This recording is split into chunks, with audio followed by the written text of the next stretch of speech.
Hi and welcome to Frytech channel. This is an extensive guide how to buy used Apple computer and not get screwed. Use it as a blueprint, as a checklist, what things to test and check before you actually buy your computer. A few disclaimers. First of all, if you're buying online, only buy from reputable places that have consumer protection. Something like Amazon or eBay or your local equivalent, just so you could return the laptop in case something is wrong with it. If you're buying from places like eBay, make sure that you check individual sellers as well, that they have good ratings, and make sure that those ratings are acquired by selling legit electronics and not by some junk and then trying to scam you with some a high-priced MacBook or something like that. If you're buying MacBook offline, first of all, make sure to bring somebody with you. Make sure that you are not going to meet somebody alone, essentially, with quite a lot of cash on your hands. Meet in some public space, especially the one that's got cameras and preferably Wi-Fi, something like McDonald's or Starbucks, things like that. Just in case, better be safe than sorry. Don't hurry, don't be in a rush. Reserve for yourself at least 10 to 20 minutes so you can just sit down and test everything that I'm going to be listing today in this video and do it properly. And 4, come prepared to this. Make sure that you come into that meeting with a prepared USB drive or an SSD drive with certain apps on that SSD so you could properly test the machine that you are about to buy. We'll talk about the apps and everything you might want to prepare during the course of this video, so just keep watching. Okay, so things to check. Let's just start with the basics. Obviously, check the outsides, check the exterior of the device, make sure that the screen isn't cracked, make sure that the ports aren't jammed, nothing catastrophic like that essentially. Then it's time to start the Mac, so you will probably need a password in case they have already set up some kind of a user to demonstrate to you that there is a working machine underneath, like the login screen essentially. So if they have a password for Mac user account, you need to know it, obviously. And this is only 1 out of 2 very important passwords that you need to know. I'm going to be talking about the second one later in this video. And in case somebody reinstalled the macOS before actually going to you, so the macOS is completely clean and it doesn't have a Mac user where you can log into and browse around the system. Make sure, once again, that you take your time and set up everything properly, maybe even with your AppleID account, or you can just skip it during your first boot up and things like that and set up AppleID later. But just make sure that you don't buy your computer without actually seeing home screen, without actually seeing desktop, and without being able to test things. Do not rush, do not succumb to the pressure, just take your time. And if the person is actually kind of pushing you and hurrying you a little bit, that might be a little bit of a red flag. So make sure that you're seeing the clues as well and you're not so focused on a good deal that you've got that you can essentially forget everything else. Don't do that. There will be a lot of good deals. If not right now at the moment, there will be good deals in the future. Do not get screwed over. If you were able to log into the device, make sure that TouchID works if we're talking about newer machines, and make sure that somebody else's fingerprints are not in the system, that it's only you and only your fingerprints. Then comes one of the most important steps in this whole process. Make sure that there is nobody else logged into with their own AppleID. Make sure that Find My Mac is disabled. If there was a previous user already, once again, make sure there is no AppleID associated with this computer. Go into settings, go into AppleID, go into internet accounts, check everything, make sure that either there's nobody or you're the only one. You really don't want to get into a situation where you give the money to a person and then you find out that they locked you out of this account and now they're extorting you to transfer to them some more money for them to essentially log out of your computer. You don't want to deal with that. Next step is to check serial number. I'll put the link at Apple's official website. Make sure to go into Apple's menu in the corner and then check the information about this Mac. And also compare that serial number with the serial number on the back of Apple computers. They're always written in a very, very tiny font, but it's always here at the back of the computer. Make sure that those numbers are identical, and also make sure when you're checking on the website that the model listed on the website is actually the model that you have in hands essentially. So there is no kind of a weird games going on. This is basically a great time to check Wi-Fi and Bluetooth as well. In case there is no public Wi-Fi and you can't connect to your phone or something like that, at least do the following. Do the AirDrop from your iPhone or iPad, or if you're with somebody, make sure that they have like an Apple device so you can test this. Make sure to use AirDrop and actually send to this Mac several images. And this is very important because now we're going to be testing display as well. When you're actually sending via AirDrop, it activates both Wi-Fi and Bluetooth. So if you're successful, it means that those modules work in that particular computer. And now about the images that you're sending. Prepare them beforehand. Make sure that you have something like 4K image essentially with several colors. Red, green, and blue for RGB, essentially how the displays, how monitors are working by lighting up these pixels. Full red, full green, full blue images. Throw yellow into the mix as well, why not? And then also all white and all black backgrounds.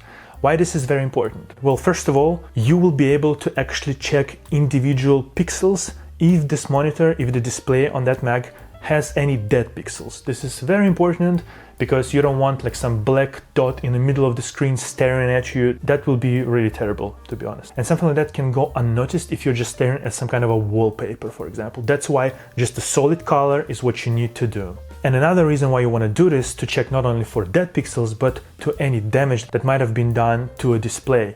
This is something that I skipped while buying this used MacBook. And I didn't notice that this Mac actually had a flaw. Somebody actually either dropped something on the lid, on like back side of it, or maybe it got pressed in like a bag or something like that. And so now there is like a little defect that is visible, especially and mostly and kind of only really on a black background. That's why I didn't notice it, because on kind of a colorful background or even white one, it wasn't really visible. So learn from my mistakes and don't repeat them essentially.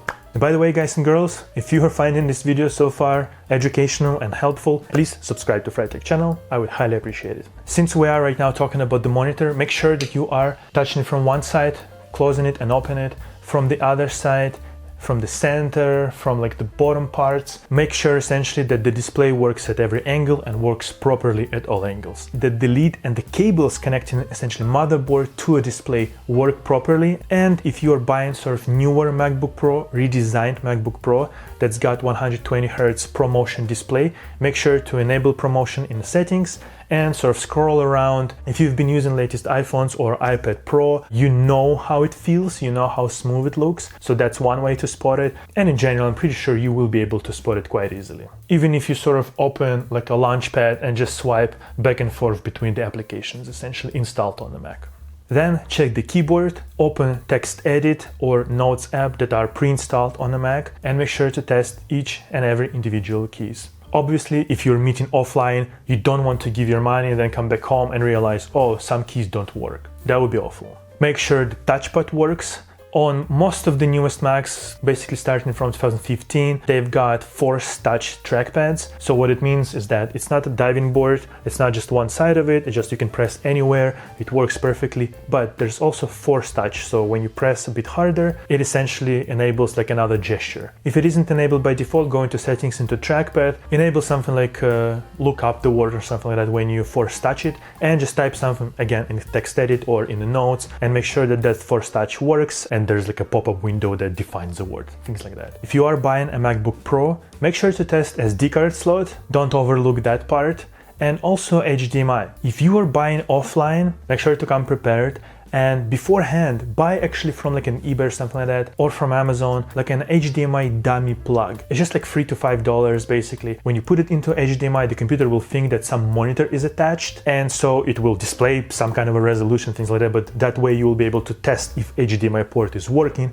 without sort of the need to bring like a monitor with you or even like a portable monitor. Yeah, just a little $5 dongle and that's it. But of course, if you are at home, just connect it to the monitor and make sure it works. And then we have to test battery. Obviously, built into macOS tools are helpful to check out the count number, to check the health of the battery. If it needs services, the macOS will already say to you something. So that could be like one way to find out. Then there is a very nice app called Coconut Battery. Install that on that SSD or USB drive and take it with you so you can install it on this computer. It's a small utility, it doesn't take a lot of space, but it will give you the health percentages and sort of nominal value of the battery, its temperature, condition, things like that. Another thing related to the battery, you need to make sure that the battery isn't swollen. So first of all, just put the laptop on some flat surface and just see if it wobbles. Take a look at the back side of it, make sure that there is no bulging, nothing kind of weird going on. However, sometimes this is not enough. For example, I just accidentally discovered while cleaning this computer and replacing the thermal paste on it, I noticed that one of the cells in my battery is slightly bulging already.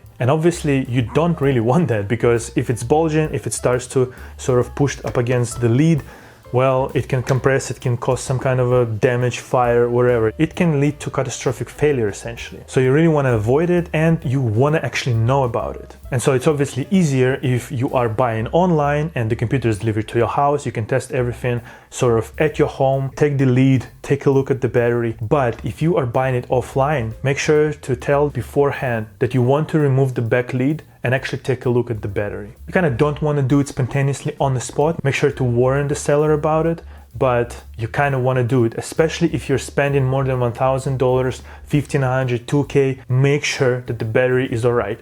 Or at the very least, if the battery is bulging out already on the inside, because like I'm saying, in this laptop, it stays flat right now. It's only like one cell. It's got like 4 cells inside. I think I will be able to put a picture actually on the screen. It's like one of the cells out of 4 starting to bulge out. It doesn't affect anything right now. Like I'm saying, the computer is not wobbly or anything like that. But now I at least know that in some time soon, I will need to replace this battery, unless I am essentially inviting some kind of a danger and potential catastrophic failure into my life, which I don't want, and neither do you, I'm pretty sure. So if you will agree with the seller to actually inspect the battery right there at the spot, essentially in Starbucks or wherever, make sure to buy beforehand a special screw, right? Special sets of screws to disassemble MacBook, because they're using special screws and you might not have one at your home essentially. They're usually using Pentalobe and Torx screws for different kinds of operations. Make sure that you actually go to iFixit, look up your particular model of computer and actually take a look how to disassemble it and which exact screwdriver you need for that. So you don't look like a dumbass at the spot right there and you don't damage anything essentially. And even more, probably give a screwdriver to actual seller and tell him, hey, please disassemble it yourself, so then you don't blame me if like I do something essentially. Usually it's just like 8 screws at the back of the computer. It's nothing too hard. You just need a special tool for that essentially. Then after you check the battery, if it's in good condition, everything is great, amazing. If it's not, again, maybe you can negotiate some deal, because for example, replacing the battery at Apple, doing it through like official original sort of channels, may cost upwards of like $250. So maybe negotiate some kind of a discount for you or something like that. Obviously, if you can do it yourself or do it via some kind of a third party, it's going to be cheaper. Once again, you can check it out actually at Apple's website. I'll put the link into the description. Then make sure to check charger. If there's a magnetic MagSafe charger, make sure it works. If there are USB-C ports on both sides of the device, make sure that both of them work, because they should work, both of them on both sides. Then don't forget about the headphones port and about the microphones and the webcam. Essentially, if you have like older Apple EarPods, it has some microphone. You can test it by going into QuickTime and starting a new movie essentially. You can just speak a little bit. It will already test the webcam because it will display the webcam if it works. And then what you want to do is to disconnect the headphones and test the built-in microphone. Just in case for some reason the macOS like didn't properly switch from built-into microphone to headphones or vice versa, what you can do is to hold Option/Alt button and then click into sound menu, and then you will have like a drop down menu where you can select input and output, so you can actually select the source that you need. By this point, we've mostly covered almost everything hardware wise about Apple computer, about your future potential MacBook. Now we just need to run several tests to make sure that the internals are working properly, that USBs are working properly and they're working at proper speeds, that internal SSD is working great, GPU and CPU and RAM and things like that.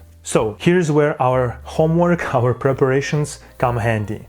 Because on that SSD and USB drive, like I told you right at the start of the video, I want you to put several programs. All of them are free software, free to use, no problems whatsoever. I'm pretty sure none of them actually even need like internet and things like that, or at least it's not really crucial for the tests. Essentially, there are known tests that you want to run, something like Geekbench, Cinebench, Uni-Engine Heaven, DaVinci Resolve's disk speed test, and you can also test like a raw speed test. If I remember some more things that you should run, I'll put everything into description. Just check it, it's gonna be there. So with these benchmarks, what you actually want to do is not get some scores or whatever, but actually to stress test First of all, the battery. So disconnect it from the charge if you've been charging it somehow, and actually run several benchmarks at the same time to essentially almost like bog down the whole system. You want to do this because you want to test if the battery is actually able to deliver necessary voltage, necessary amperage to the whole system, and it doesn't crash under load. This is very important because sometimes when a battery is degrading at certain high loads, it may just completely sort of crash and turn off essentially the whole computer. I know it's somewhat rare, but again, you don't really want to deal with this. Not after spending like $1,000 or $2,000 on an Apple computer.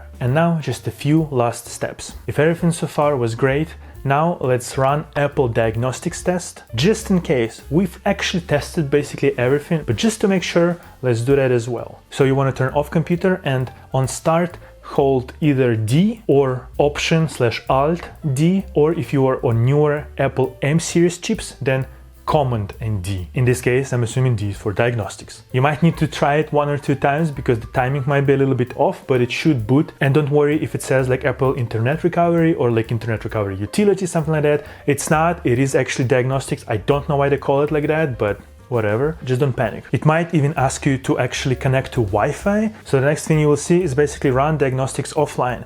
This is basically Apple's self-diagnostic. The laptop sort of checks everything, if everything works properly, and it will give you either that there is no errors or there is some error. And you will be able to do with this something. If there's some kind of an error that seller didn't describe before, well, again, like either go away from that deal or negotiate sort of a better discount for yourself so you can fix it. For example, there might be some problem with a battery. But once again, and I want to stress it, this test will not show you the bulging of the battery because once again, I have it on this machine. I saw it with my own eyes. You probably have seen it too already because I've shown you this image.